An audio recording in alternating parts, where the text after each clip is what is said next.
Bon, ben bonjour tout le monde. Je suis vraiment content d'être devant vous ici ce matin. Toujours un petit stress, mais c'est toujours bénissant de se préparer, puis de vous apporter la parole. Puis on va réfléchir ensemble autour de la parole ce matin. Fait que je vous remercie beaucoup de votre écoute. Euh, on va tourner dans le fond notre texte de base de ce matin. Ça va être 1 Pierre chapitre 2, versets 7 à 10.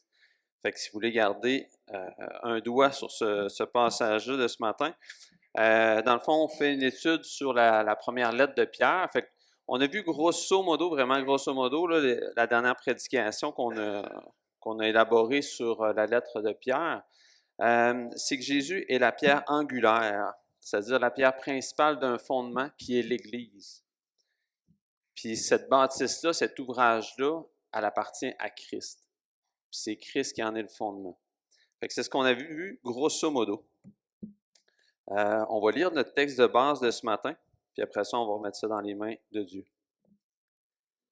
L'honneur est donc pour vous qui croyez, mais pour les incrédules, la pierre qu'ont rejetée ceux qui bâtissaient est devenue la principale de l'angle, et une pierre d'achoppement et un rocher de scandale. Ils s'y heurtent pour n'avoir pas cru à la parole, et c'est à cela qu'ils sont destinés. Vous, au contraire, vous êtes une race élue, un sacerdoce royal, une nation sainte, un peuple acquis, afin que vous annonciez les vertus de celui qui vous a appelés des ténèbres à son admirable lumière. Vous qui autrefois n'étiez pas un peuple et qui maintenant êtes le peuple de Dieu, vous qui n'aviez pas obtenu miséricorde et qui maintenant avez obtenu miséricorde. Donc, c'est notre texte de base de ce matin. On va remettre ça dans les mains de Dieu. Seigneur Dieu, merci pour ta parole, merci pour ton serviteur Pierre qui s'est mis à part pour écrire cette lettre-là il y a environ 2000 ans, puis fait que cette lettre-là nous soit encore utile ce matin en tant qu'Église. Je te remercie pour ton Église, je te demandais de continuer de l'édifier, puis merci pour ta parole, bénis l'Église de Montjoly. Amen. Fait que c'est ce qu'on va élaborer ce matin. Croire en Dieu et aimer Jésus, on ne se rend pas compte que c'est un privilège qui nous a été donné. C'est pas quelque chose qui est acquis ou c'est pas quelque chose qu'on fait par persévérance, c'est quelque chose qui nous a été donné par Christ. Euh, Deuxième passage qu'on va voir, juste pour démontrer notre point principal, Jean chapitre 8, verset 42. Jésus leur dit, « Si Dieu était votre Père, vous m'aimeriez, car c'est de Dieu que je suis sorti et que je viens. Je ne suis pas venu de moi-même, mais c'est lui qui m'a envoyé. » Dans le ministère de Jésus-Christ, il y a les sacrificateurs, les gens, les pharisiens qui ne l'ont pas reconnu. Ils ne l'ont pas reconnu pour des choses qui étaient raisonnables. Ils ne l'ont pas reconnu émotivement parce qu'ils ont voulu le rejeter. Puis nous autres, encore aujourd'hui, ce qui nous fait rejeter Jésus-Christ et son sacrifice à la croix, c'est pas des choses raisonnables, c'est pas des choses sensées, c'est pas des choses qui disent ouais, ça a du bon sens, c'est des choses émotives parce qu'on veut le rejeter. Là, vous allez me dire ouais, mais Olivier, on a tout accepté Jésus, c'est plus une question d'actualité, mais on le rejette encore dans plein de domaines de nos vies, même si on est chrétien. J'aimerais ça revenir sur des faits objectifs avec vous ce matin. Parce que contrairement à plusieurs autres croyances, la foi chrétienne est assise sur des faits historiques, des faits qui se sont vraiment passés. On compte les années, on est en 2025 maintenant. Je ne me suis pas trompé d'année, souvent quand il y a le changement. Mais on est en 2025 après qui? Après Jésus-Christ. Fait qu'on démontre, on approuve qu'il s'est passé quelque chose il y a environ 2025 ans. Qu'est-ce qui s'est passé? On pourrait dire, bon, la naissance de Jésus-Christ, qui est un fait historique, mais la pierre angulaire, le point principal de notre croyance, c'est que Jésus est véritablement mort et ressuscité 3 jours plus tard. Fait que là, on pourrait dire, je pense que les historiens, aujourd'hui, il n'y a pas d'historien raisonnable de ce nom qui renie l'existence de Jésus-Christ. Ce qui est plus difficile, c'est qu'ils vont renier le fait qu'il est ressuscité 3 jours après. Ça, c'est plus difficile à accepter. Mais quand on regarde les faits historiques, c'est quand même intéressant de voir que même ce fait-là, qui est surnaturel, bien, historiquement parlant, c'est soutenable. Puis on va juste l'aborder un petit peu ce matin. Historiquement parlant, on sait que Jésus est véritablement mort sur la croix. Il y a des preuves historiques qui nous disent, qui décrivent, en dehors de la Bible en passant, là, il y a Flavius Joseph qui va décrire que Jésus est mort sous Ponce Pilate, puis qu'il est ressuscité le troisième jour. Mais à part de ça, quand on regarde le phénomène de la crucifixion, quand on regarde aussi ce que nous laissent les témoignages des évangiles par rapport à sa mort, il faut reconnaître que Jésus-Christ était véritablement mort avant qu'il descende de la croix. Puis ça, il y a plusieurs choses qui nous le font réaliser. Il y a d'ailleurs le fait qu'il était mort, il a expiré avant même qu'il descende de la croix. Puis il y a le fait aussi qu'il a été percé, puis qu'est-ce qui est sorti? Il y a de l'eau et du sang. Le fait qu'il ne restait plus de sang dans le corps, puis le fait aussi de l'eau, ça révèle une déficience du cœur et des poumons à ce moment-là. Il faut aussi reconnaître que les Romains étaient rendus spécialistes dans l'exécution à travers la crucifixion. Les gens mouraient asphyxiés, puis le témoignage que nous laissent les évangiles, ça devient clair que Jésus devait être mort quand ils l'ont descendu à la croix. Qu'est-ce qui s'est passé avec le corps de Jésus après ça? Joseph d'Arimathée est venu le chercher. Il y a des gens qui ont côtoyé le corps de Jésus mort pendant très longtemps, pendant un certain temps, assez pour que s'il n'était pas mort, ils s'en seraient rendus compte. Mais leur constatation, c'est qu'ils l'ont embaumé. Puis ça, ce fait-là, ça réalise qu'il est peut-être nécessairement mort. Fait qu'on accepte, historiquement parlant, que Jésus était mort. Ça, c'est un fait historique.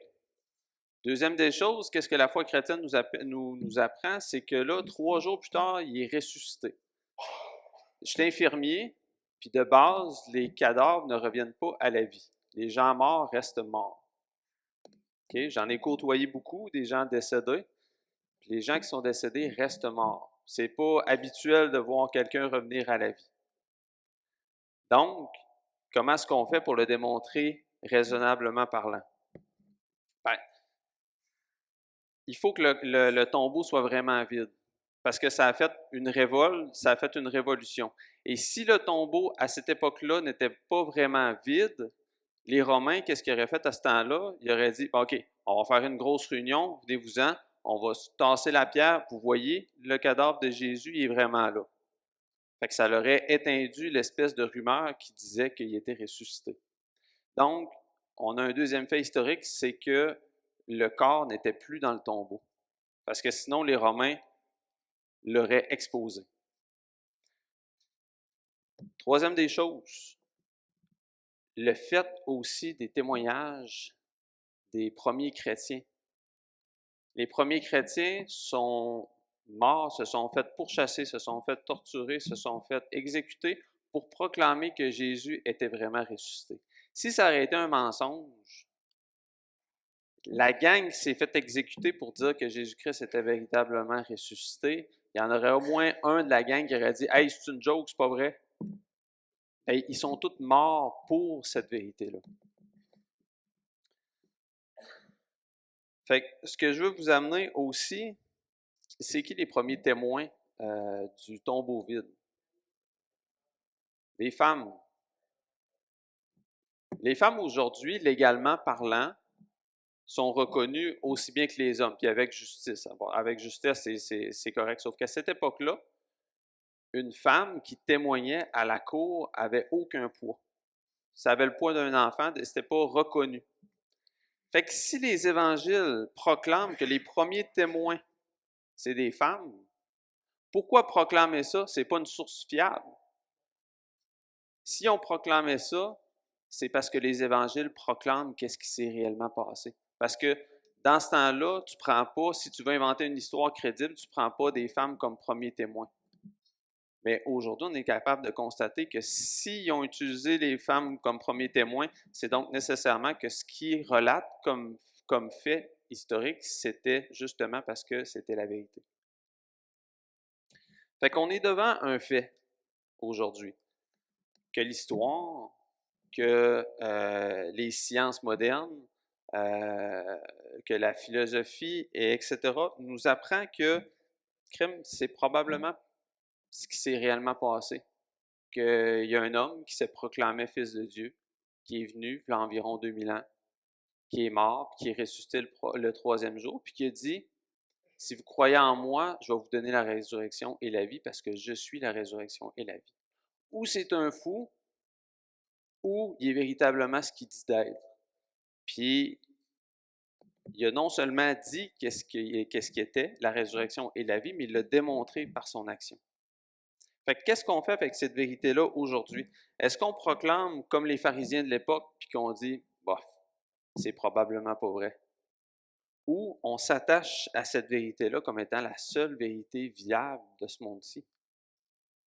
Parce que pour ceux qui vont s'attacher à Jésus-Christ, à ce fait-là, à cette vérité-là, Jésus-Christ va devenir non seulement un sauveur, mais ça va devenir le roc, la pierre angulaire de la fondation de nos vies aussi. Puis en passant, ce rocher-là, comment est-ce que les Écritures vont l'appeler aux yeux du monde qui nous entoure? Ils vont l'appeler un rocher de scandale, une pierre d'achoppement. Jésus dérange.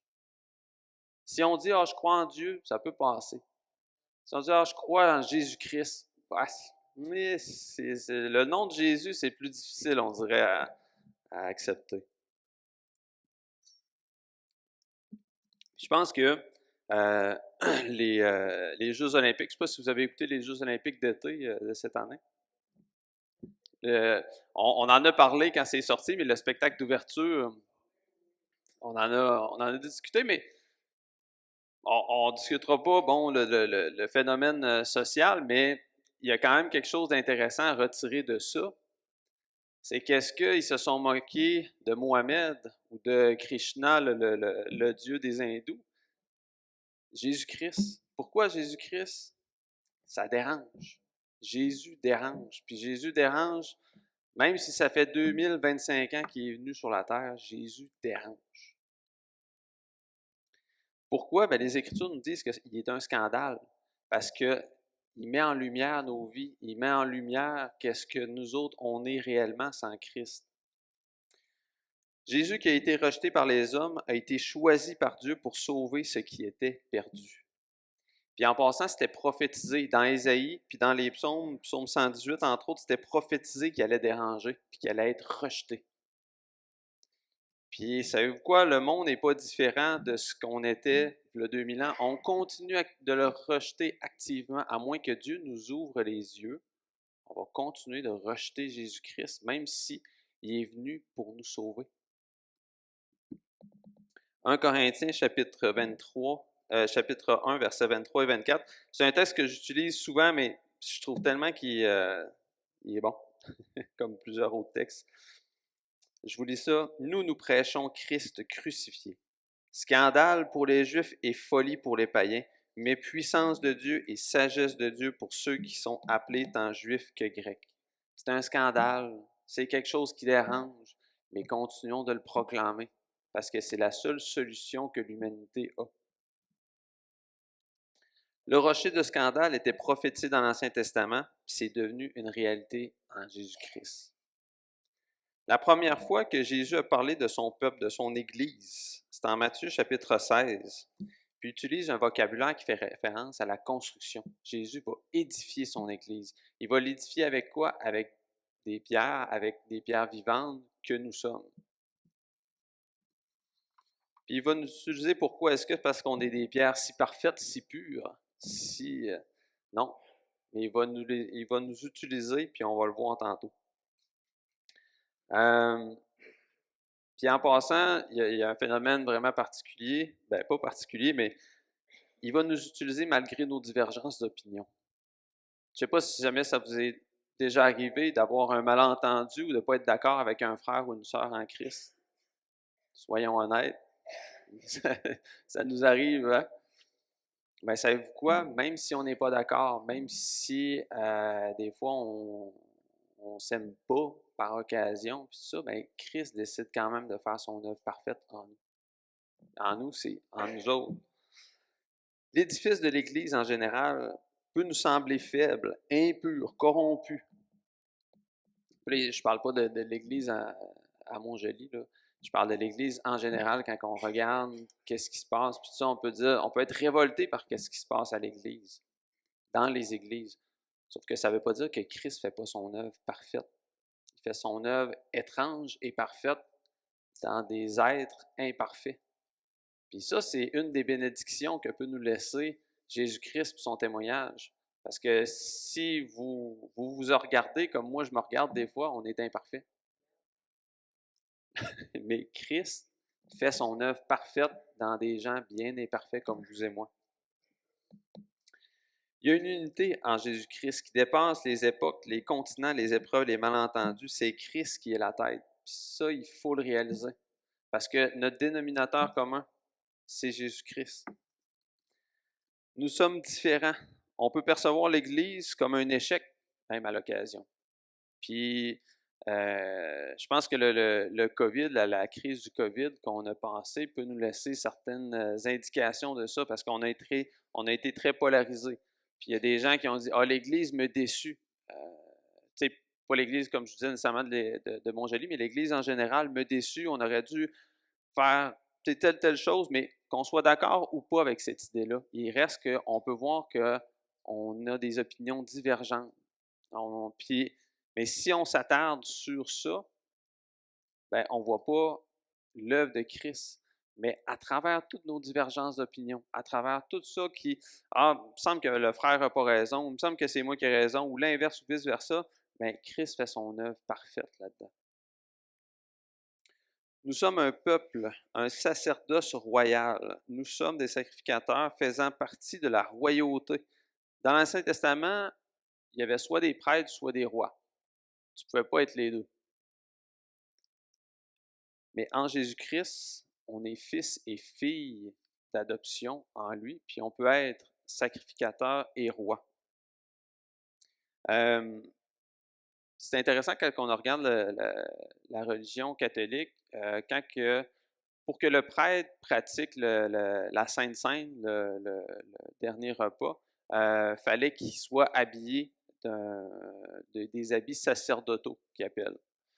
Puis, il fallait être habillé de ces habits-là, sinon il n'était pas capable de consacrer le pain suffisamment pour que Jésus-Christ vienne habiter dans le pain véritablement, selon leur croyance. C'est intéressant de voir ça, parce qu'aujourd'hui, qui sont des sacrificateurs? On peut tous lever la main. Qui sont des rois, des princes et des princesses en Jésus-Christ? On peut tous lever la main.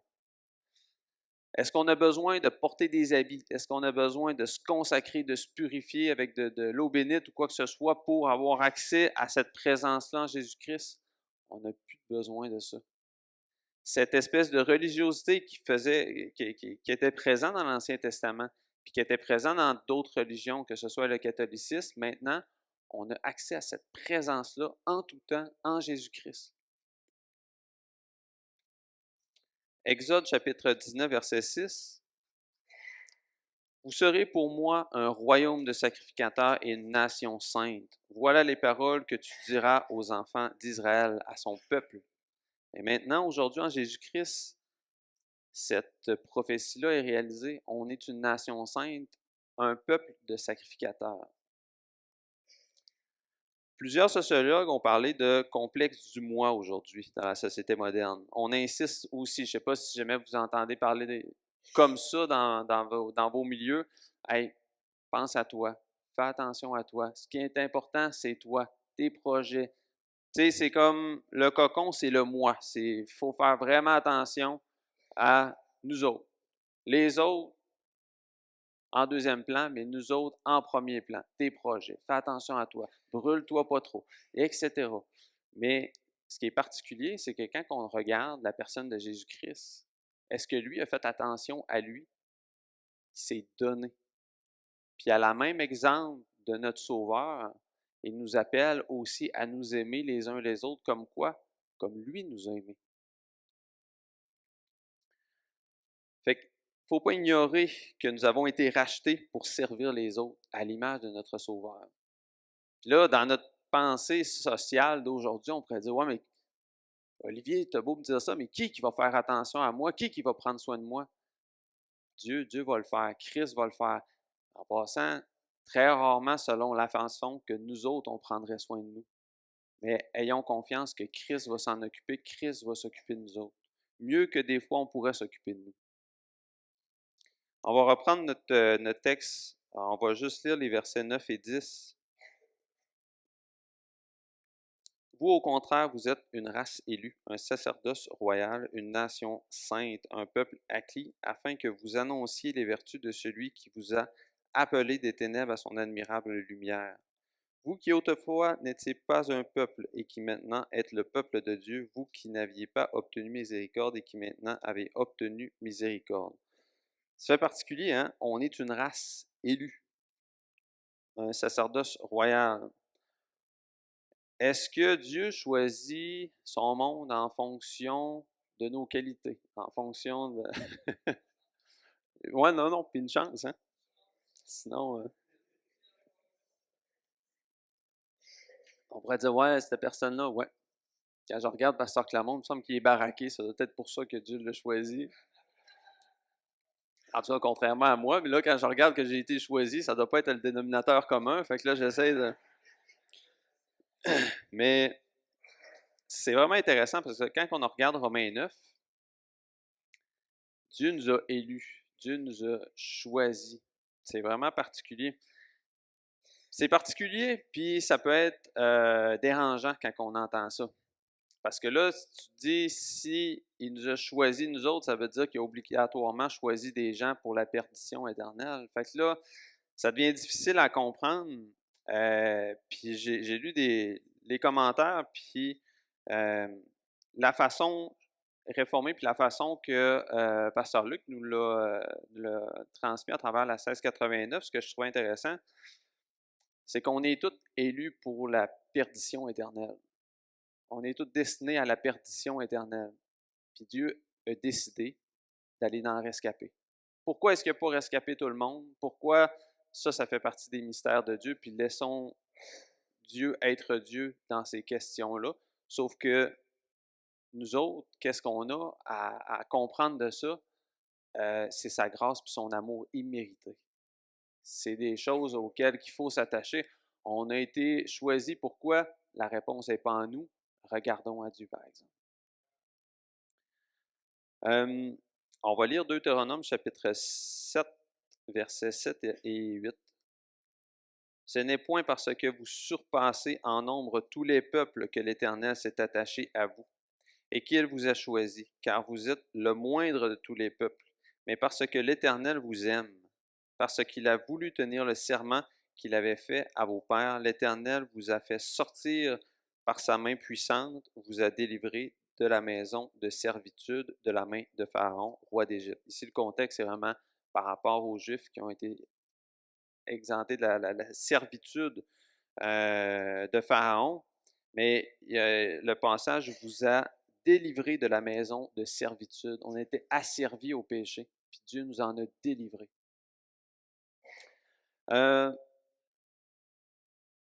On va tourner dans Jean 15, verset 16. Ce n'est pas vous qui m'avez choisi, mais moi je vous ai choisi et je vous ai établi, afin que vous alliez et que vous portiez du fruit, et que votre fruit demeure, afin que ce que vous demanderez au Père en mon nom, il vous le donne. Nous sommes appelés à être une nation sainte parce que lui est saint. On est appelé à être un saint sacerdoce royal parce que lui est saint. Il nous appelle à cette sainteté-là. Il nous sauve, puis on voit ça des fois comme une charge sur nos vies de lui ressembler, mais c'est une bénédiction parce qu'il nous appelle à être saints comme lui est saint. À travers tous nos défauts, à travers tous nos manquements, il nous appelle à lui ressembler à lui. Puis comment c'est possible? Par Christ. Parce que Christ lave nos péchés puis nous appelle à être actifs dans notre salut.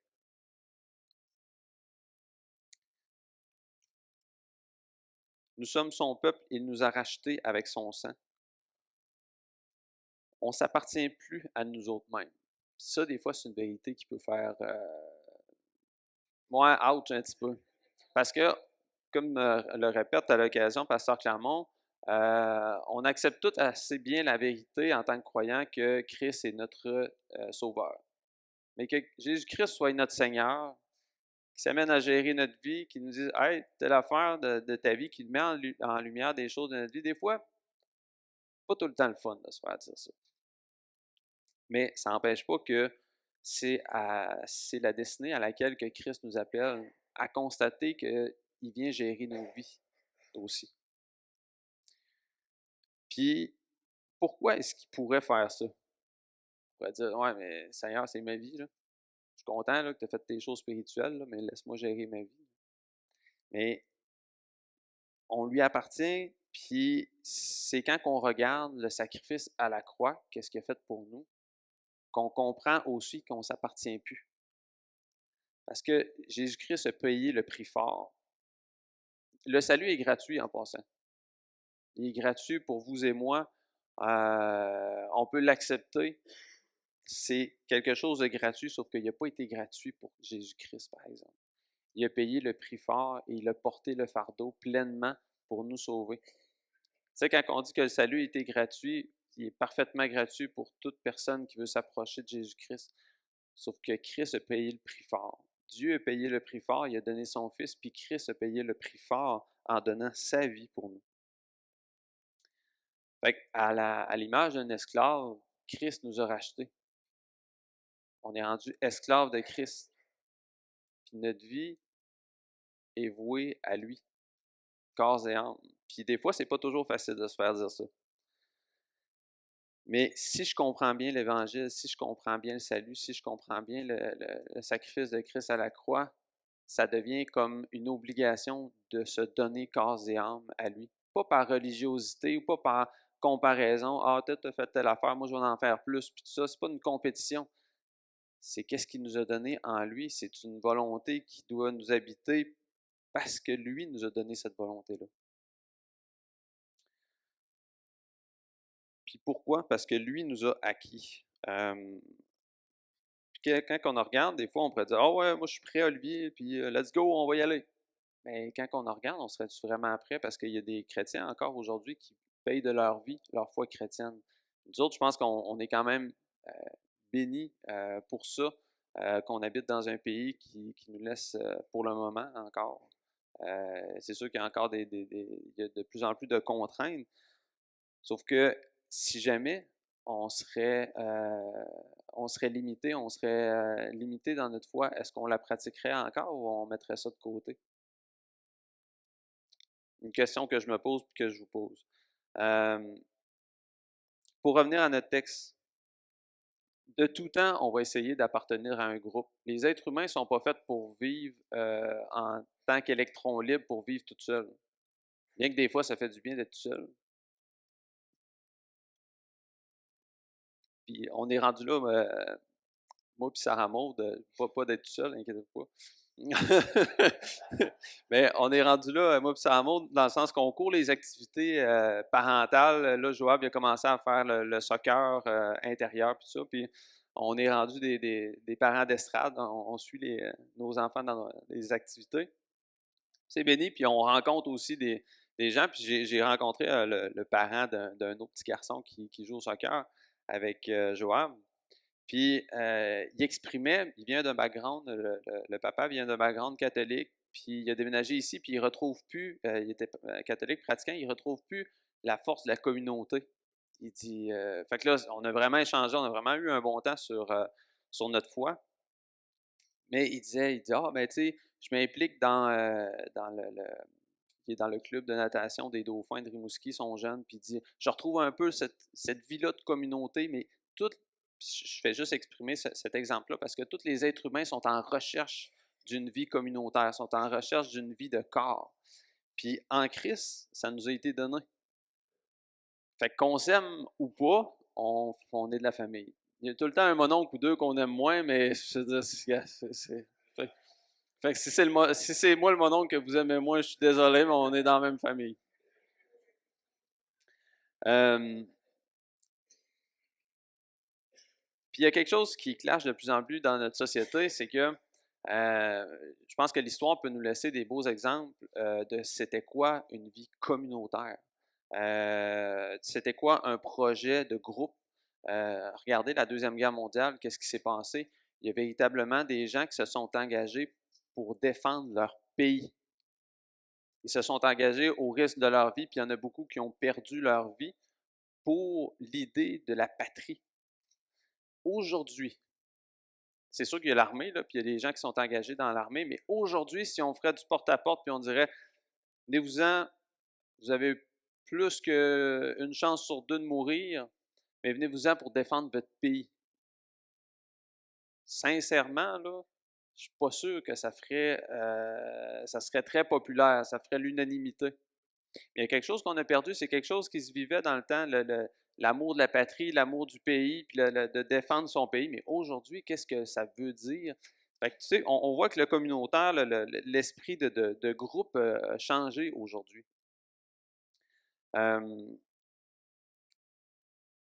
Excusez-moi, je me suis perdu dans mes notes. Je vais vous raconter une histoire. Sarah-Maud, es-tu là? Oui, elle est là. Okay, Sarah-Maud fait souvent partie de mes histoires. Pour notre anniversaire de mariage, on est allé à Pointe-Négamouk l'été dernier. On a vraiment passé un bon temps. On s'est retrouvés un petit peu avec les enfants. Puis ça, souvent, la routine, ça va vite. Là, ça a comme fait une pause. Fait qu'on est allé à Pointe-Négamouk. Et Sarah Maud regarde souvent les activités qui sortent de l'ordinaire. Fait que souvent, je me ramasse par la bande à participer à des activités particulières un petit peu. Puis, ouais, par exemple, je m'en viens à l'exemple. En revenant, dans le fond de Pointe-Négamouk, on passe par Kakuna. Puis, elle dit, hey, j'ai vu l'annonce, elle dit, le festival Powwow. Fait que, tu sais, juste ça, c'est comme ça. Je connais. Fait que là, ah, ouais, c'est. Fait que là, ah, ouais, c'est un festival amérindien, puis tout ça. Elle dit, il faudrait qu'on aille là. Puis, ah, faudrait qu'on aille là. Bon. Fait que là, par amour, puis là, on fêtait notre anniversaire de mariage, j'ai pas voulu, fait qu'on on est allé au festival Powwow. Puis c'est un festival qui met en lumière l'héritage amérindien, les peuples amérindiens. C'était super, tu sais, c'est vraiment beau. Puis là, il y avait des danses traditionnelles, les gens portaient l'espèce de, tu sais, à plume et tout ça. Puis là, tu sais, Sarah Maud est vraiment intéressante. Tu sais, moi, je suis comme, j'ai un pas de retrait un petit peu, tu sais, je regarde ça de loin. Tout me paraît un petit peu étrange à travers cette manifestation-là, mais ça a été béni. Ce que je trouvais intéressant, c'est que les gens viennent de plein de milieux différents, mais que pendant une fin de semaine, ils se mettent à part pour faire revivre leur héritage du fait qu'ils appartiennent à la communauté amérindienne. C'est quelque chose qui était très fort en eux autres. Puis ils ont, tu sais, je veux dire, au prix de leur argent, de leur temps, ils manifestaient leur intérêt d'être tout le monde ensemble pour faire revivre ça. Puis là, il y avait des danses traditionnelles, puis tu sais, ils laissaient de la place pour les gens qui étaient défunts. Tu sais, il y avait vraiment un respect pour tout ça. Mais au final, ils vivaient ça pourquoi? À quoi ça sert? Ce que je trouvais intéressant, c'était de voir qu'ils ont mis énormément de temps, d'énergie, de consécration à travers tout ça, mais pour quelque chose qui est corruptible. Nous autres, en tant que croyants, on a ensemble une espérance qui est incorruptible, une espérance qui est vivante. Ça devrait nous enflammer. Fait que réfléchissons à ça, puis là, c'est pas du tout pour mettre une condamnation, mais ce qu'on a en Jésus-Christ, c'est un dénominateur commun qui doit nous enflammer. On était sans racines avant que Christ nous rachète. On se définissait par les valeurs de notre époque, selon la politique, l'environnementaliste, le conspirationniste, le communiste, la liberté d'expression, notre nationalité, le moi qui est rendu très populaire. Puis, même l'orientation sexuelle nous définit maintenant. Puis, outre le fait, tu sais, je veux dire, les Écritures condamnent que ce soit l'homosexualité ou toute pratique sexuelle en dehors des liens du mariage. Mais ce qui est particulier, c'est qu'aujourd'hui, on prend l'identité sexuelle ou l'orientation sexuelle pour se définir. Tu sais, je veux dire, c'est comme secondaire. Mais là, on prend ça pour se définir. C'est comme si on ne savait plus à quoi se rattacher.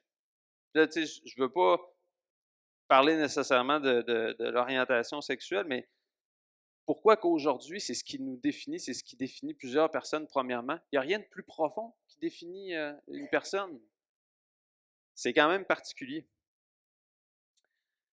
Puis Jésus, aujourd'hui, Jésus nous a donné la vie, puis nous a donné une raison d'identité. Il nous a donné une nouvelle identité, son identité en Christ. Ce qui nous définit, premièrement, c'est plus notre identité sexuelle, c'est plus notre orientation sexuelle, c'est Christ. Jésus nous a donné la vie, sa vie, nous sommes liés à lui par sa propre vie. Puis sa vie va avoir des conséquences dans nos vies. Romains chapitre 9, versets 22 à 26. Et que dire, si Dieu voulant montrer sa colère et faire connaître sa puissance, a supporté avec une grande patience des vases de colère formés pour la perdition. Et s'il a voulu faire connaître la richesse de sa gloire envers des vases de miséricorde qu'il a d'avance préparés pour la gloire, et ainsi nous a été révélé, nous a été appelé, non seulement d'entre les Juifs, mais encore d'entre les païens, selon qu'il dit dans Osée, je t'appellerai mon peuple, celui qui n'était pas mon peuple, et bien-aimé, celle qui n'était pas la bien-aimée. Et là où on leur disait, vous n'êtes pas mon peuple, ils seront appelés fils du Dieu vivant. Fait que je pense que ça résume très bien notre message de ce matin. On appartient à quelque chose qui nous dépasse. On appartient à quelque chose qui est grand. Puis, on appartient à ça. Notre identité, c'est ça. C'est ce qui nous définit premièrement. Avez-vous déjà rentré, juste avant cet exemple-là, je trouve tellement qu'il y avait un bel exemple. Tu sais, tout ça, ça devrait nous enflammer pour Christ. Puis, on a eu une soirée de jeunes hommes à Sébec jeudi. Puis, je nommerai pas cette personne-là, ce frère-là, mais il y avait un frère qui, tu sais, on exprimait les vérités du salut, les vérités la vérité éternelle en Jésus-Christ et tout ça. Puis cette personne-là disait, hey, là, il faut faire de quoi? Il faut que ce message-là sorte, il faut qu'il se passe de quoi? C'est comme si de voir, de réaliser cette vie-là qui était en nous, c'est comme si, OK, il faut faire de quoi avec ça. Puis là, on essaie de le calmer, mais bref, ça n'a pas marché. Mais c'est béni de voir que cette vie-là, elle doit faire boule de neige. Puis pas par religiosité, pas par contrainte, mais parce que ça nous habite, puis c'est ce qui prend vie en nous. Avez-vous déjà rentré dans une maison familiale où toute votre famille vous attendait? Souvent, on pense au temps des fêtes à travers ça, où tu sais qu'il va y avoir de la bonne bouffe, tu sais qu'il y a plein de monde qui t'apprécie, qui vont être là, qui t'attendent, puis tu sais, une raclette, là, souvent ça sent, tu sais, même avant de rentrer dans la maison, tu sais qu'il va y avoir une raclette ou qu'il va y avoir de la bonne bouffe. Fait il y a quelque chose de béni à être ensemble, il y a quelque chose de béni à se réjouir ensemble, comme quand on passe un temps béni en famille terrestre, ben on sait aussi qu'on est appelé à passer un temps béni, éternel, de l'autre côté, tout le monde ensemble. Puis cette vie-là, elle prend naissance aujourd'hui. On pourrait dire, ah, mais, tu sais, Jésus aurait pu nous sauver, puis dire, ben, vous allez vivre la vie éternelle que plus tard.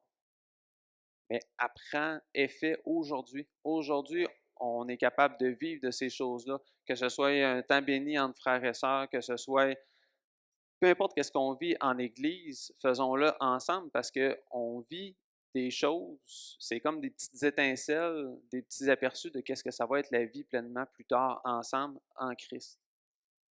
Fait que c'est ce que je voulais vous apporter ce matin.